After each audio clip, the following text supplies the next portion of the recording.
Greetings to the Good Shepherd Parish. Today I'm going to demonstrate how to bake a low crumb prosphoro. I discovered this recipe during a recent visit to the Russian monasteries in New South Wales, where I was fortunate to assist one of the nuns tasked with baking prosphoro for a divine liturgy. This visit occurred just as Melbourne was entering its second coronavirus lockdown, and will therefore remain a wonderful and unique spiritual memory. On returning, I decided to use the monastery's low crumb recipe to supply the Good Shepherd with freshly baked prosphoro for Sunday liturgies, a task that I've been assigned to by Father Jeff and have been performing with great joy during the parish's challenging 2020 restrictions. Father Jeff has been so pleased with the prosphoro's functional suitability for liturgical worship that I felt the monastery's recipe was worth sharing with the rest of the parish. Written instructions will also accompany this visual demonstration, and also where you can purchase a suitable prosphoro seal, like the one I'm holding here. So having given you a brief introduction, it's now time for us to start. And as you can see, I have several items, obviously, which is the stamp here, a book. There are several books that you can purchase. You can find them through most churches. You'll also need an icon and a vigil lamp. The reason being is that when we're baking prosphoro, it's very important that we say prayers before commencing. You don't have to say long prayers if you don't feel that you're the type that can say long prayers. Just even the Our Father will be fine. I have been baking for a while. I personally like to start from a Heavenly King right through down to the Our Father. I also like to recite the Creed and a prayer to the Virgin Mary. And I always have my vigil, my icon and my vigil lamp just in front as I'm baking the prosphoro. And this is the seal here. So this seal here is wooden. It comes from a monastery in Greece, and it's handmade by the monasteries. This particular one is handmade by the nuns in Crete, in Kneading, where I was there in 2010. And it's very, very good because the indentations here, the cuttings are very, very deep. So when you press the seal, it actually goes quite deep and you get a really good imprint. But I'll go through that a little bit later. I do highly recommend that you don't use the plastic seals. I just find that the imprint's really hard to get it nice and deep. You may have a really good plastic seal, but anyway, I will supply where you can purchase these. Okay, so this particular seal in this book here, I found out that this particular design dates from 1429, so it's at least 600 years old. It has a very interesting history, so it's worth, if those who are interested, you can purchase this book. It's called Prosphoro and Artos. It's by Athos Publications. Okay, I'll have that on the website as well for those who are interested in purchasing this book. It has various recipes and different ways of actually making prosphoro. Okay, and so let's start. Just move that away for a moment. Now, in the recording, my phone is quite small, so every now and then I'll be standing up, but I'm not going to move the camera because I think it's more important that you actually see what's going on. You'll hear my voice, but generally it's the most important thing is that you see what's going, how I'm actually doing it. Okay, so as you can see here, I've got 2 bowls. Okay, you'll also need a whisk. That there. Oh, sorry, not a whisk, a sifter. That's a whisk. Okay, that goes there for that one. And you'll need a wooden spoon, a teaspoon. I forgot one thing. A knife. Trying to keep it lively for you. Okay. All right, and 1 cup of flour. Okay. So for this recipe, I like to make 7 metric cups. So it'll give us quite a large prosphoro. Okay, so I'm going to start. So just pop your sifter on top of your bowl here. Okay. And I'm going to add 5 cups into here, and then I'm going to leave another 2 for later. Okay. That's 1,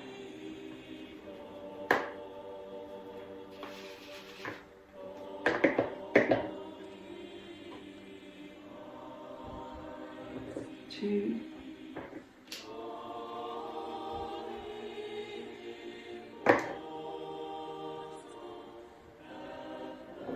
3. I like to sift the flour because it just gets rid of all the lumps. That's 3. And I'm not packing it down, it's just quite loose. 4. Do my 5th one here. Okay, 5. Okay, I'll just sift.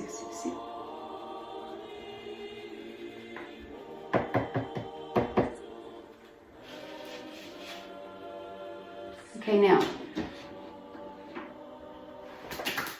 the secret to this recipe is when we add the water, which is 100 mils, approximately 100 mils to 1 cup of water. Okay, so I'm going to fill this up to 500 mils, but it's going to be boiling water. And that's the secret technique or ingredient. It's probably more technique because the water's still water. What the boiling water does to the flour is that it actually activates the gluten and makes the dough stickier, and less crummier. So that's the only thing that's really different about this particular recipe, and it's unique to the Russian monasteries, and they always use this recipe. So I've prepared my boiling water. I'm just going to get my water now.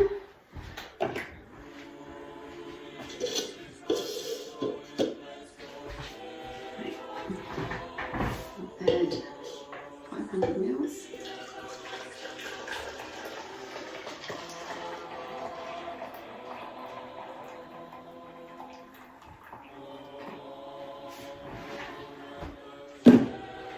And at this point, you add a teaspoon of salt.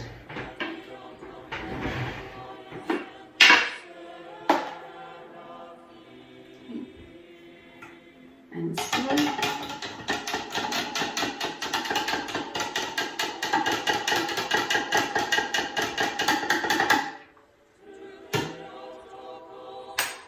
Put a pinch of salt in this bowl here.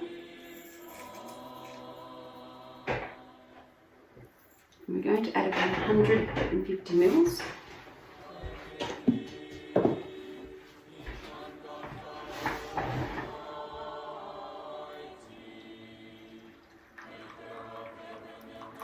Okay.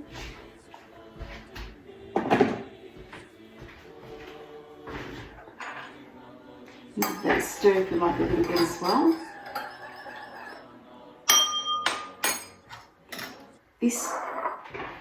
The boiling water in the little bowl just sits until about 5 minutes till it cools down till it becomes lukewarm or tepid, and we're going to put the yeast in here.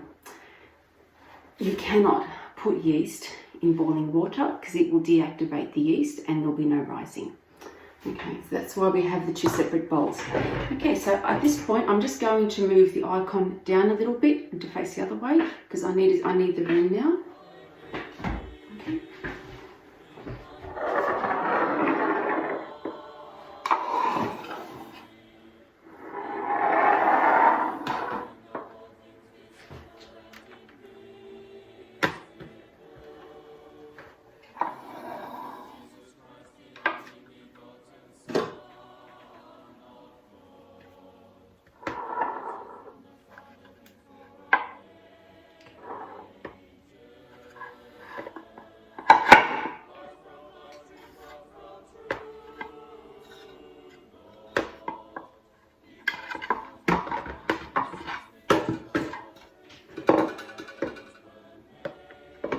Okay.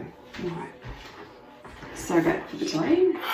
Now we're going to make a little hole in here, okay, like so, and we're just going to pour the boiling water straight in. Okay?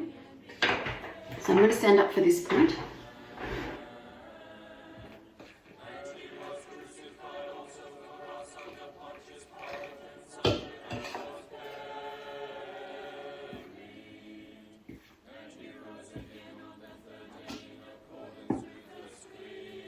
And this part here, you don't actually put your fingers in at all. You just use the wooden spoon just to turn it, and it's just you make a rough mixture.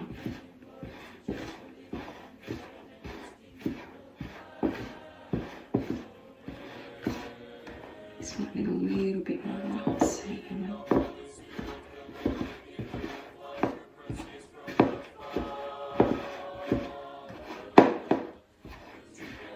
That's okay.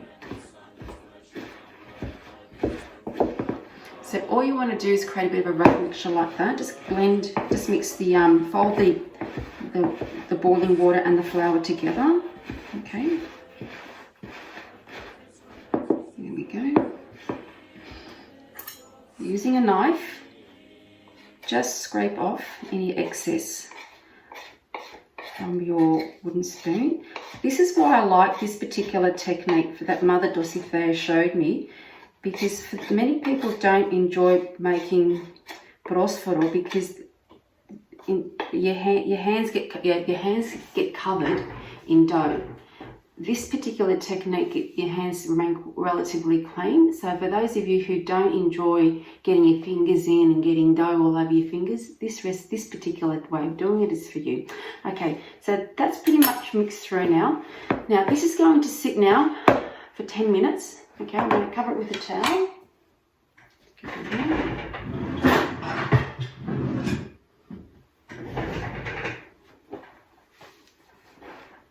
Okay, and that's just going to cool down now for about 8 to 10 minutes. But I'm going to check the water in the bowl when it's tepid, and I'm going to then start adding the yeast to it. Okay, so I'm just going to pause the video now. I'll put the timer on, and I'll be back now sitting and resting for about 10 minutes. In the meantime, the boiling water that we've put into the bowl is cooled down to room temperature or tepid. So now we can add the yeast. As for those who don't know, yeast cannot go into boiling water because it will actually deactivate the yeast and there'll be no rising. So I'm just going to put a teaspoon of yeast, just flat, doesn't need too much, it'll rise. Okay. And I'm going to use a whisk, and I'm going to just whisk that up a little bit. Okay, so in the boiling water, I do put just a little bit of salt, as I said earlier. And I do like to add at this point a third of a cup of flour.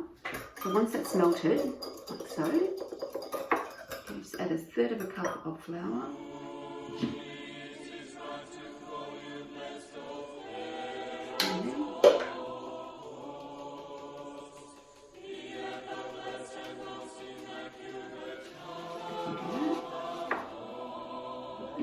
And whisk that up, like so.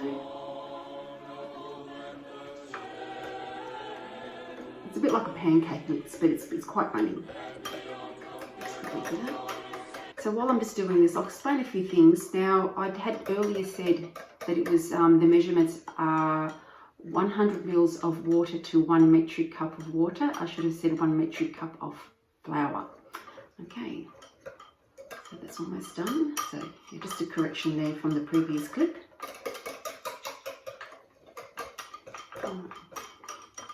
Okay, so that's ready now. So what I'm going to do now, we're going to take off the towel.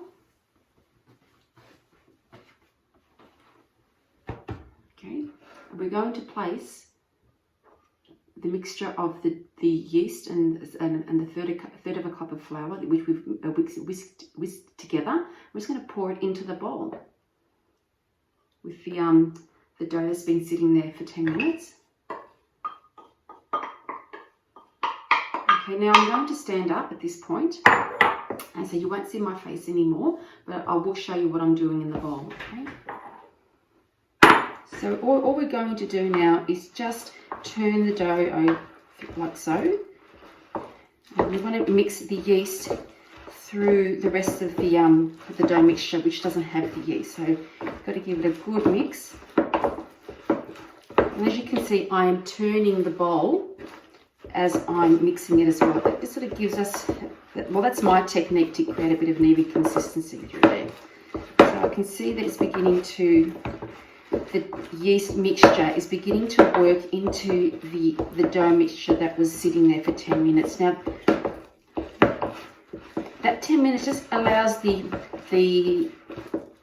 dough mixture just to cool down enough so that when we put the yeast in, the yeast mixture, it's not going to deactivate the yeast. Okay, so it just needs to be, it needs to cool down a little bit. Okay, so that's around, I think that's probably ready now to add the rest of the flour. So I've already put in 1/3 of a cup. So we've got about another 1 3/4 cups to pop in there. So I'm just going to put 1 cup in of flour.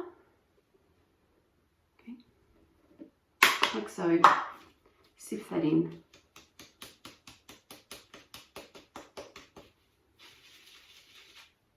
Okay.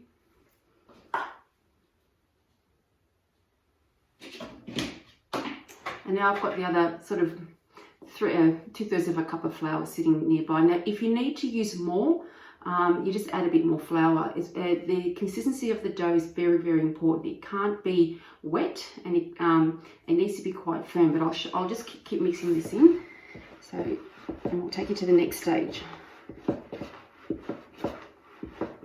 So I'm just folding this in, just working the flour in. Now I do like this particular technique, and it really is good for those who don't like to get flour all on their fingers.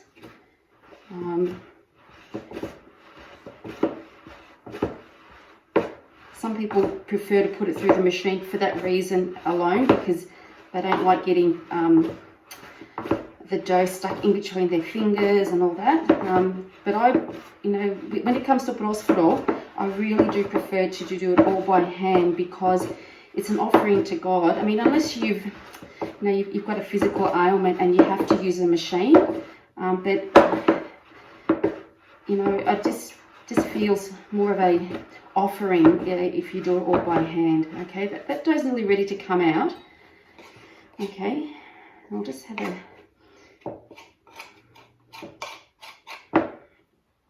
feel of that, see if it sticks.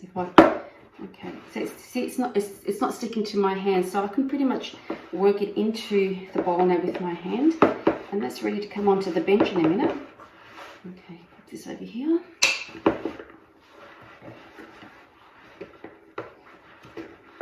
Yeah, so when you're working the dough in the bowl here, it will feel quite warm still, but not hot. Okay. So once it comes out like so, just put a little bit of flour on your bench, and we're going to work it straight onto the bench now. Okay, you will have some bits left down the bottom there. Okay, don't just you can just discard that. Okay, so now to the kneading. Now, when Mother Dorothea was giving her instructions to me, one of the things that she kept saying quite strongly, don't be afraid of the dough. You are the boss of the dough, and you can knead it however you like, so whatever technique you like, but the most important thing is don't be afraid of the dough. Okay, so I'm just going to work this now. With the kneading, we've got to knead in the rest of the flour, okay, and we can knead between 10 to 15 minutes. I generally will do about 15 minutes worth, okay, and you've really got to get your fingers in. So once you start kneading like this, you can see it's beginning to stick. So at this point, I'm going to add some more flour to the dough. So I'm going to use what's in this cup now, and just sprinkle it, on the bench, over the dough, and then just continue working it through. Okay. Now, I'm not going to knead it in front of you for the next 10 minutes because it'll just take too long, and it's not really necessary. I'll just explain to you the most important thing with the dough is that the dough cannot be sticking onto your fingers. So the minute you feel that the dough is beginning to stick to your fingers, add more flour. And you're better off having the dough firmer than too soft. Okay, because it helps with the Prosphoro. The Prosphoro needs to be very dense, so that when the priest cuts out the lamb, it's not too fluffy. It's got to be a dense dough. Okay.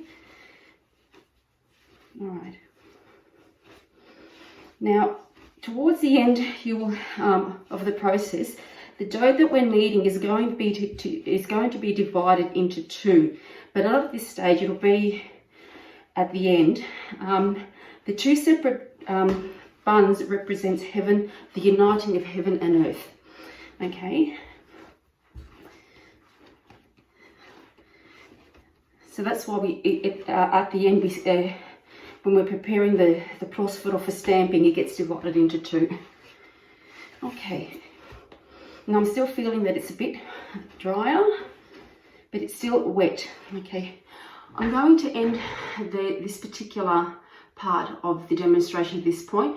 I've still got about another half a cup to add in, but I won't do that in front of you. But I'll come back when the dough is almost finished, and I'll take it to the next step. Okay, and I'll explain a little bit more in that clip how to identify when the dough is ready. Okay, so I've just completed the 10 minutes of kneading. What I'll show you towards the end, you'll be able to, you can see the dough is quite smooth, but you should be able to kind of roll it this way, okay, and that kind of smooths it all out. Okay, so once, yeah, you can sort of push it in, roll it that way. Yeah, you can see it's like a Play-Doh, yeah, like a nice bit of plasticine, but it's not, obviously not for playing. Yeah, so when you get to this stage, then all you need to do, I'm going to stand up again, is just kind of sort of fold it sort of into the centre, into a bun, like so. Okay, can you see it's beginning, it's quite smooth now. Okay, and I've prepared a bowl already, like so, over here. I'll put a little bit of flour down the bottom, a clean bowl, and all we're going to do is we're going to place, okay, the dough for rising, okay. So that basically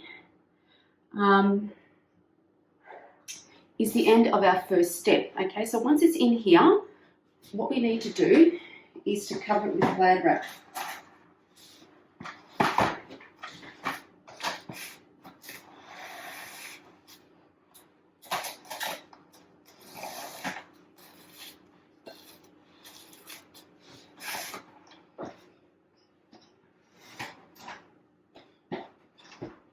Okay, it needs to be covered with Glad wrap and then with a towel. Please remember the size of it.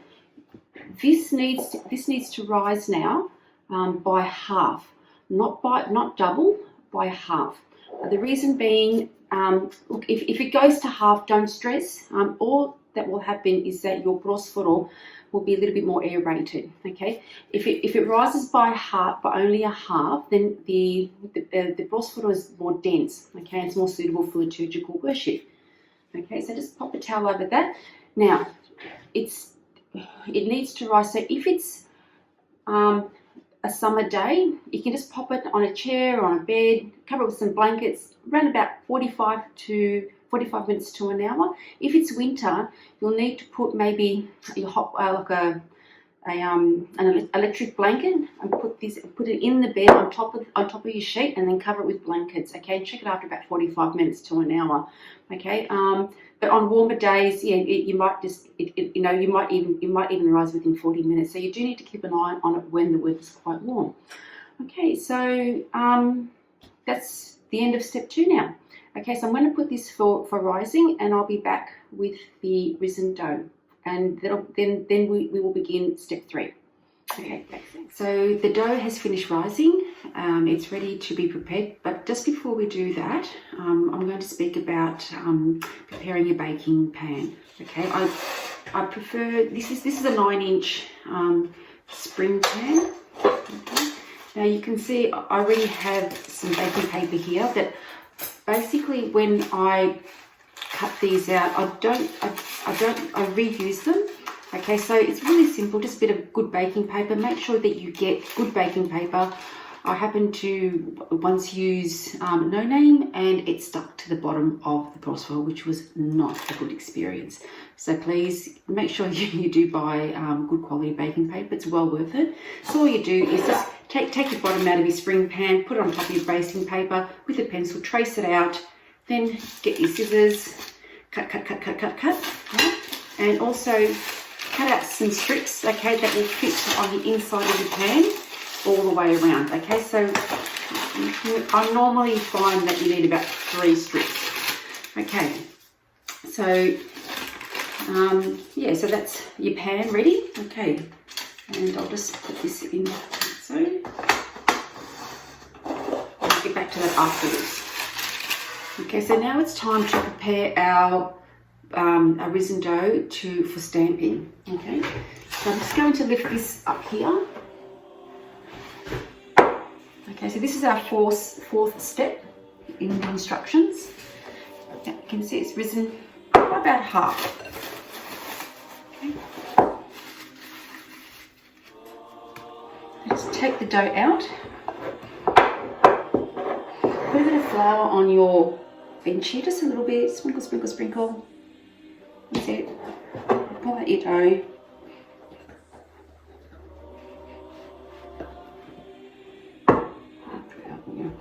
Bench here. Okay, there we go. If there's a lot in there, you can it's still sticking there, you can just pick it up, but you can see it comes out quite well when you put a little bit of flour in there. Alright, so from here, what we do is that we roll the dough and this way. We want to get an even shape because we're going to use a knife. We're going to cut it in half. Okay, I'll just roll this out a bit more. Here we go. Just find a halfway point and cut. I'll stand up again. And what we're going to do is we're going to create 2 buns. Okay, and then we're going to stack them like pancakes. So anyway, so you can see the inside of the dough there. So I'm just going to push that in. And I'm going to now just create a bun. Just keep turning it. We do want the underneath to be smooth, so you can knead it a little bit if you like. But we just really want to create a nice bun here. Just check the other side, it's quite smooth, that's good. Alright. Just a little bit, turn it around like so. Do the same to the other one.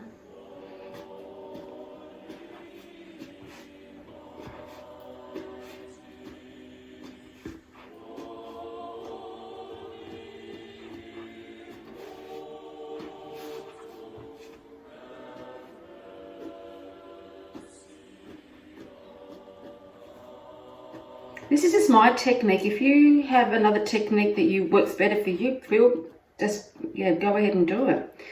Okay, I'm going to check the other side. It's quite smooth. It's a little bit rough through here, so I want to kind of smooth these edges out a little bit here.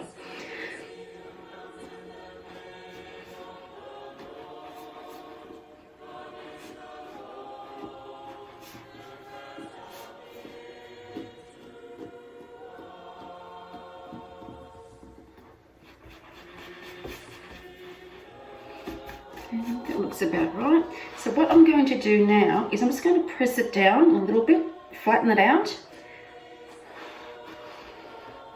Because we want to make these to be the size of the diameter of the seal. Okay, you'll see why in a moment. Press down.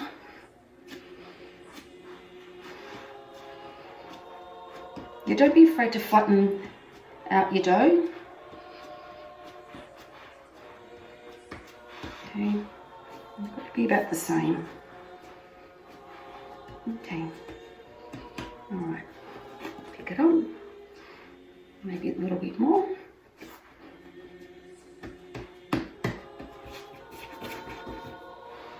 There we go. Yep, there we go. We stack it like a pancake. Oops, put that back on top. Okay, and we then get the open up your spring, like so. Put your baking paper on top like that, and we need to place this right in the centre. Okay, thereabout. Okay, but we'll keep pressing down a little bit. You can turn it. If you see any irregularities anywhere, push things up. And it needs to kind of be the size of the diameter of your stamp here. It's still a little bit on the small side. I'm going to press down a bit more. And it's very important to keep your buns flat. Okay, so I think that's almost there. Yep. Okay, it will wiggle around a little bit, so yeah, you can just move things around.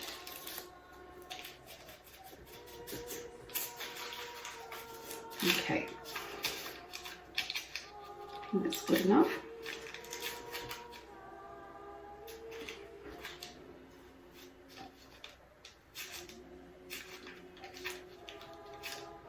Now we're going to check here. Going to place the stamp on top, like so, and make sure that you're above it, and you need to press all the way down as far as it can go.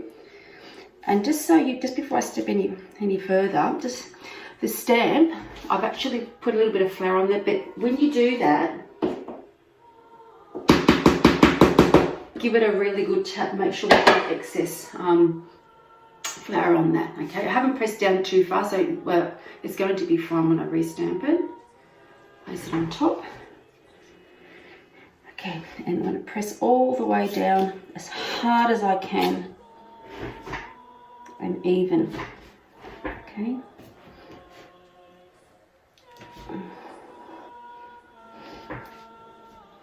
Try to keep your stamp even. Okay.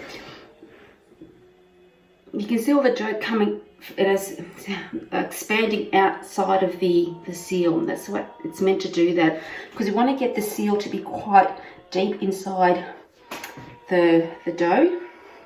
So now I'm going to lift it, and lift it from the top. Try to lift it evenly so you don't rise the dough. Fantastic. Okay. Right, and so at this point here, what you need to do is you need to push the sides in. Okay, what this is doing, it's pushing, it's compressing the lettering, and when it bakes, it's going to be a lot more defined. Okay, so this is what the pushing does. Okay.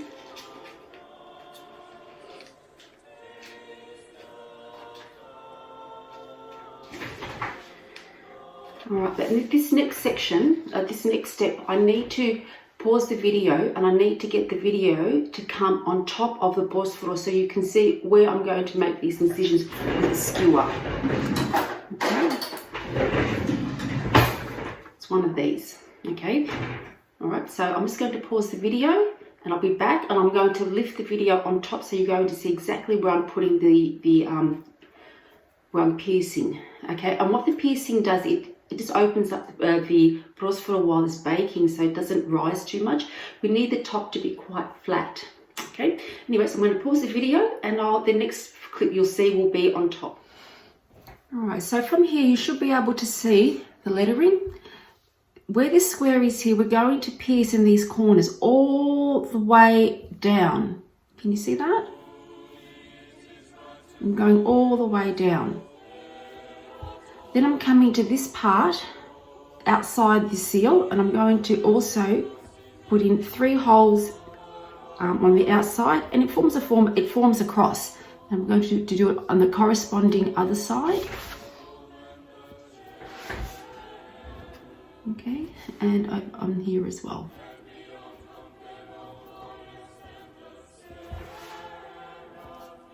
So this just helps the Prosphoro from expanding and rising too much. Okay, then I'm going in between here.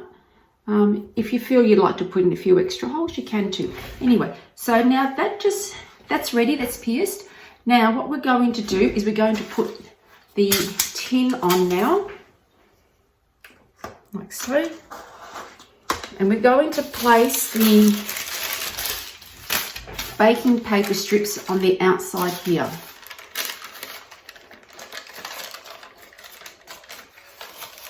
on the edges of the pan. What this does is that if your Prosphoro, for whatever reason, expands quite a bit to the outside here of the pan, it won't stick because it's protected by the baking paper. Okay, then once you've done that, you get a clean towel and you cover it and you let it rest here just for 20 minutes. Okay, this now, it now rests just for 20 minutes. And in the meantime, you can preheat your oven to 100 degrees. And after the 20 minutes, you place the Prosphoro in at 100 degrees for 10 minutes. Then after that, you increase your oven to 180 degrees. And from there, what you will do is place your Prosphoro in, okay, and it bakes between for another 30 to 40 minutes. Please check it because everyone's oven is a little bit different.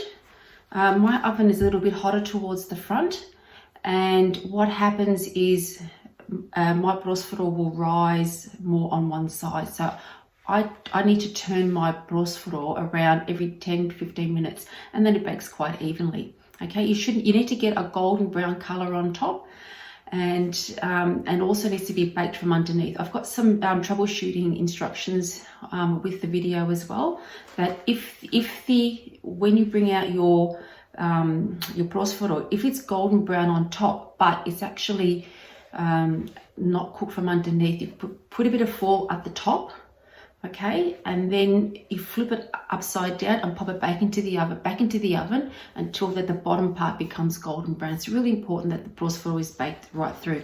But when the Prosphoro is baked, I'll bring it out and I'll show you how you can check it. Okay, and I'll just refresh this bit of information as well in the next clip. Okay, anyway, so that's ready. It's going to sit now for 20 minutes, and then it's going into the oven, preheated at 100 degrees for 10 minutes.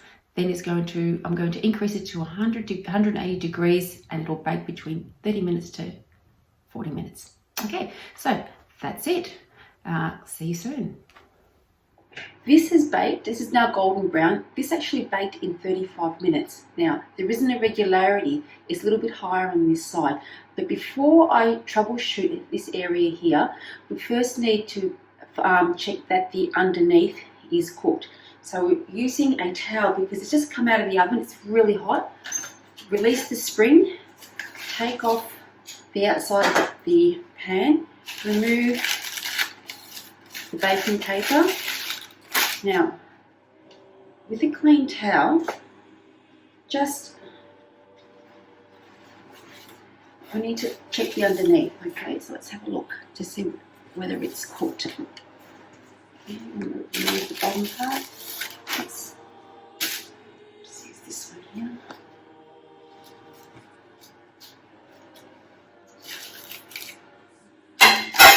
Alright, I can already see this golden brown. Okay, so that's ready.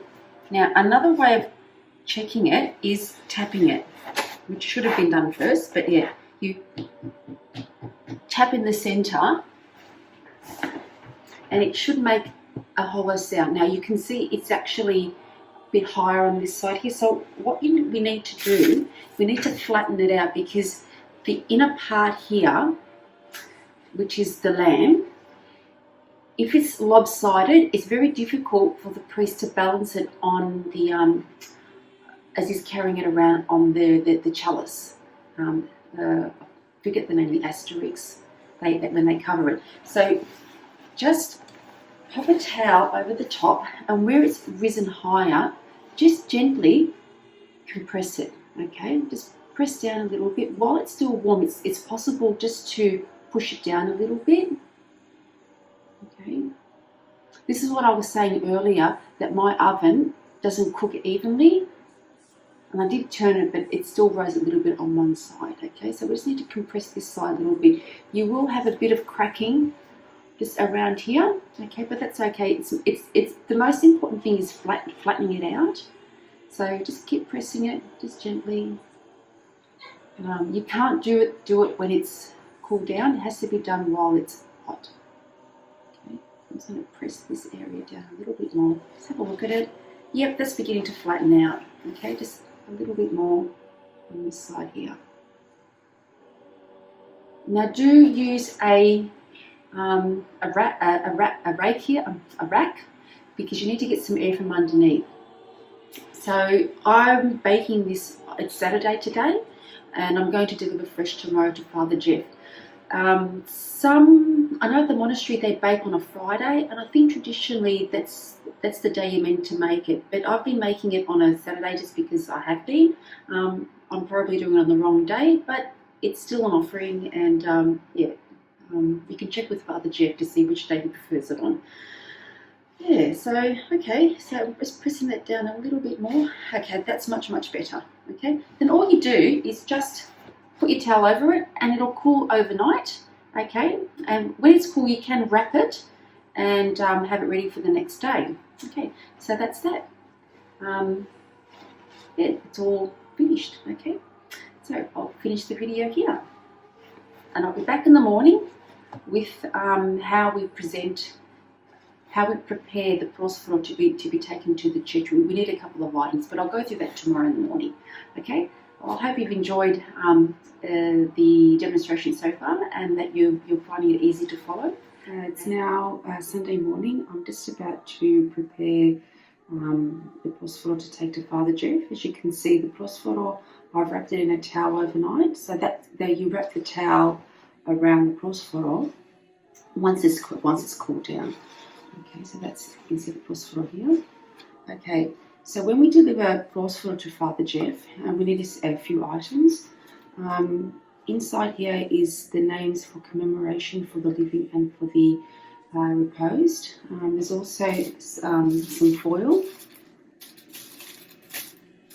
that I've folded up so Father Jeff will cut off a small piece of the Prosphoro that you've baked, and he'll pop it into the foil, and he will return it to you so that you can have a bit of your own Prosphoro at home, which you have in the morning after you've said prayers, and you just consume a little bit.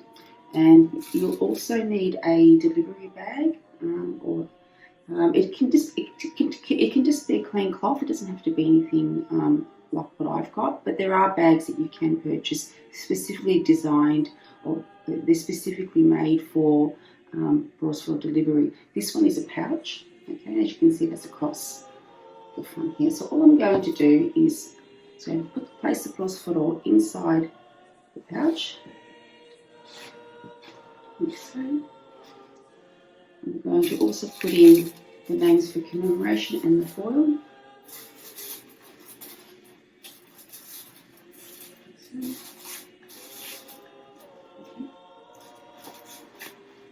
So now that is now ready for delivery today. Okay.